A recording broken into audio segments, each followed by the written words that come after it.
ঘরের চৌকাঠে দাঁড়িয়ে আপনি যদি একটি সূরার আমল করতে পারেন, আপনার বাসায় আল্লাহ তাআলা রহমত আর বরকত দিয়ে ভরিয়ে দিবে এবং দারিদ্রতা আপনার বাসা থেকে দূর করে দেবে ইনশাআল্লাহ। একজন সাহাবীর এই সমস্যা ছিল, দারিদ্রতা যাচ্ছিল না। দারিদ্রতা না যাওয়ার কারণে একদিন নবীজিকে সে বিষয়টা খুলে বললেন। নবীজি তখন এই দোয়াটি শিখিয়েছেন, এই আমলটি শিখিয়েছেন। অত্যন্ত চমৎকার কার্যকর একটি আমল এবং এত সহজ আমল যে আপনারা সকলেই এই সূরাটি পারেন এবং এই আমলটি করতে পারবেন ইনশাআল্লাহ যখন আপনি বাসার বাইরে থাকবেন। এরপরে যখন বাসায় ঢুকবেন, ঢোকার পরেই এই দোয়াটি করবেন। হাদিসের মধ্যে নবী সাল্লাল্লাহু আলাইহি ওয়াসাল্লাম এই দোয়াটি শিখিয়েছেন যে একজন সাহাবী দারিদ্রতার মধ্য দিয়ে যাচ্ছিলেন, তো অসময়ে তিনি মসজিদে ছিলেন। নবীজি জিজ্ঞাসা করলেন, কি গো, এই সময় তো নামাজের সময় নয়, তুমি এই সময় কেন মসজিদে? তখন উনি বললেন যে, হে আল্লাহর রাসূল, দারিদ্রতা আমার লাইফ থেকে যেতে চাচ্ছে না। দারিদ্রতা থেকে অনেক সময় দেখবেন এমন হয়, কিন্তু আমাদেরও হয়, অনেক সময় এত কাজ করেন, এত স্ট্রাগল করেন, কিন্তু বরকত পাচ্ছেন না। একটার পর একটা অশান্তি, একটার পর একটা সমস্যা লেগে আছে। যা ইনকাম করেন প্রতি মাসে তার চাইতে বেশি খরচ হয়ে যাচ্ছে। ব্যবসা করছেন, ব্যবসা বরকত হচ্ছে না, লসের পরে লস। এই যে নানা রকম সমস্যায় আমরা ভুগি। কিন্তু অনেক সময় এমন আছে যে যতটুকু দরকার না হলেই না, ওই রকম বা কাছাকাছি একটা হয় যে কোনো রকম টানা পড়েন একটা সংসার চলে আর কি এক রকমের। তো এইগুলো থেকে যদি আপনি বাঁচতে চান, আপনি যদি অনেক বরকত পেতে চান, রিজিকে সাআত চান, এবং যদি চান যে দারিদ্রতা দূর হয়ে যাক, তাহলে আমল।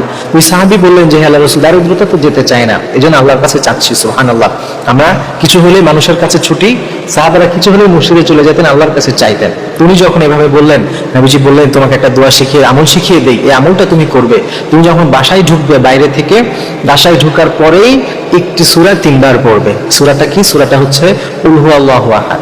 সূরাটা হচ্ছে সূরা ইখলাস। এই সূরাটা কে পারে না বলেন তো? আমরা বাসায় যখন আমরা ঢুকবো, ঢোকার সাথে সাথে 3 বার কুল হুয়াল্লাহু আহাদ, আল্লাহুস সামাদ, লাম ইয়ালিদ ওয়া লাম ইউলাদ ওয়া লাম ইয়াকুল লাহু কুফুয়ান আহাদ পড়বো। 3 বার বিসমিল্লাহ সহকারে এটা নিয়মিত আমল করবেন। যখনই বাসার বাইরে থেকে বাসায় ঢুকবেন, ঢুকে সাথে সাথে সূরাটা 3 বার করে পড়বেন।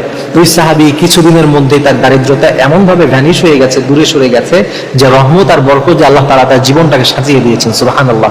এজন্য আমরা যদি চাই যে আমাদের রিজিকে বরকত হোক, সংসারে বরকত হোক, সংসারটা একটু সচ্ছলতার সাথে চলুক, একটু সম্মানের সাথে দুনিয়াতে বাঁচার চেষ্টা করব, তাহলে ইনশাআল্লাহ তাআলা আমাদের যেই দুনিয়াবি যে পার্থিব কাজ আছে, যে পরিশ্রম, যে স্ট্রাগল, ব্যবসা, চাকরি, এগুলো করার পাশাপাশি নবীজি যে দোয়াগুলো, যে আমলগুলো শিখিয়েছেন, সেগুলো আমাদেরকে করতে হবে প্রিয় ভাইরা।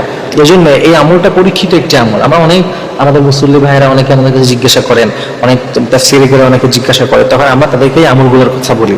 তো এই আমলটা ইনশাআল্লাহ তাআলা আপনারাও বাসায় শুরু করে দেন, আপনি করবেন, আপনার বাসায় অন্যান্য যেই সদস্যরা আছে তারা যখন বাইরে থেকে ভিতরে যাবে, আপনার ছেলে সন্তান, আপনার স্ত্রী, আপনার মেয়ে, তাদেরকেও শিখিয়ে দিবেন। কারণ এই সূরাটা সবাই আমরা পারি। যে এই বাসার আমরা 5 জন সদস্য, আমরা প্রত্যেকে আজ থেকে আমল করব। যখনই বাইরে থেকে বাসায় ঢুকবো, 3 বার সূরা ইখলাস করব, এই নিয়ত করে যে, হে আল্লাহ, আপনি আমাদেরকে বরকত দেন, আপনি আমাকে হালাল ভাবে বরকত, রহমত দেন, দারিদ্রতা দূর করে দেন, সম্মানের জীবন দেন। এভাবে নিয়ত করে করে কিছুদিন পড়লে ইনশাআল্লাহ তাআলা দেখবেন আল্লাহ তাআলা আপনাকে দারিদ্রতা থেকে হেফাজত করবেন এবং সংসারের রিজিকে আল্লাহ তাআলা অনেক সমৃদ্ধি দিবেন।